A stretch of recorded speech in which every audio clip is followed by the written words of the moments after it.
Welcome back to the channel, and today I want to hear from you. What is your favorite snorkel or dive site that you have done if you've been to Heron Island before? I'd really love to know, so pop that in the comments. I'd love to see what everyone enjoys. It doesn't matter if you were here 20 years ago, last year, last week. I would love to hear your answers, so please put them in the comments. Just general curiosity, like I really enjoy hearing what you guys have to say about this place. And that also leads me into the topic of this video, which is my favorite snorkel place on the island. And I would have to say it is the channel to Viv's bombing. And disclaimer, this snorkel is not for everyone. Especially around the jetty, you can get some massive currents depending on the tides. So unless you are a very competent snorkeler, I do not recommend this snorkel to everybody. I know this site like the back of my hand. I know the currents, I know the conditions, I know the best times and the worst times to go. So I do know a lot about this site. So if you do want to come here and you do want to snorkel this site, please come and chat to me. More than happy to guide you and make sure you can have the safest and the best run possible. And this is by far my favorite spot on the island to go snorkel. Basically you start sunrise at the jetty. Hopefully it's high tide. Low tide can be okay, mid tides, yeah, but the high tide, just before the high tide and then just after the high tide are by far the best times to be around the jetty. And especially if they're at the sunrise, you'll get rays, sharks, turtles, guaranteed. That is how good this is. And so basically my snorkel run is start by the jetty, jump in. Sometimes I'll look at the jetty itself to see if there's anything there, but usually I'm on a mission to go straight to Viv's because Viv's is usually always popping. It's on the edge of the edge of the reef, which generally has cleaner visibility as well. And it's just an awesome spot out there as well because it is a cleaning station. And being the outer edge of the reef, you never know what can happen. And I know I say that for the edge of the reef, but even the channel, anything can happen in the channel. We get tiger sharks, hammerheads in the channel. You get all your eagle rays, stingrays, turtles, everything. So it's a really, really cool spot to actually be in the water, in the channel as well.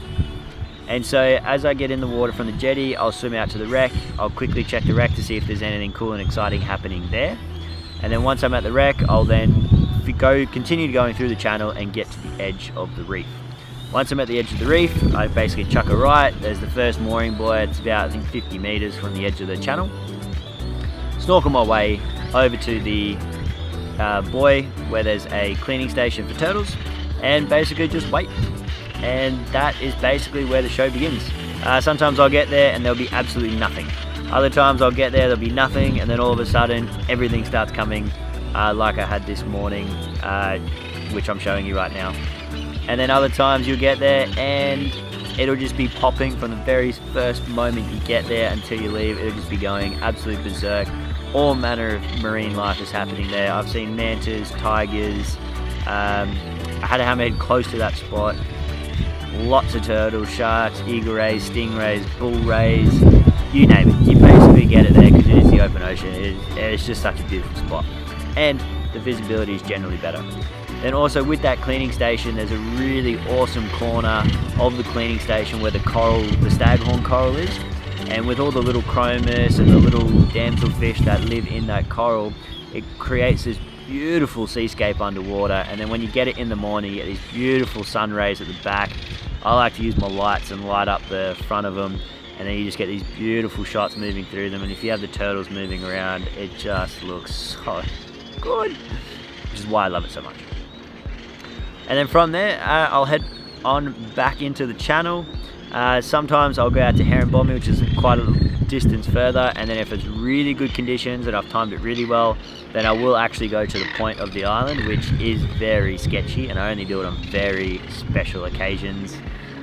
Because if you get caught out on that point, see you later. You are not coming back. And that's not even a joke. So once I've finished at Viv's, usually, I'll swim back into the channel. I'll spend some more time at the wreck, and then if all the rays are hanging under the jetty, and usually we get this weird phenomenon where on the outgoing tide, just after the high tide, the visibility in the channel clears up really well. So if I time it on that type of tide to be in the channel and around the jetty, then I'll also just spend some heaps of time there, because you'll have so many rays and gropers and all the fish under the jetty. We've got little bait fish under there at the moment, so they're doing some big schools. So you get this really nice intermingling, well, not quite intermingling, they do separate, of all the little fish and the bigger fish and then the trevallies. Like, it's absolutely beautiful to watch. And then the sun rays in the morning through the jetty and all the pylons just looks absolutely stunning, especially with clean water. And then once I've enjoyed that, sometimes if it's summer, you'll get the lemon sharks cruising under the jetty, like right on the beach edge. They're usually looking for hatchlings. So if I can, I'll get next to the beach and I'll actually then film all the lemon sharks. But I haven't been able to get a good shot of them lately. It's been too murky because it is right in the shallows where all the waves stir up all the sand. So I haven't been able to capture any of the lemon sharks at the moment, but it is my mission. So hopefully I'll have some lemon shark content for you soon. But at the moment I don't have any. And once that's done, I'll jump out of the water and pretty much go to work or enjoy the rest of my day. So yeah, let me know what you think about that snorkel, and let me know if you actually have done it. And if you would like to do it with me, make sure you come and see me when you're on island. Message me ahead of time and I'll let you know about the tides and how it's going. And you never know, we could be snorkeling it together. Until then, I'll see you in the next video.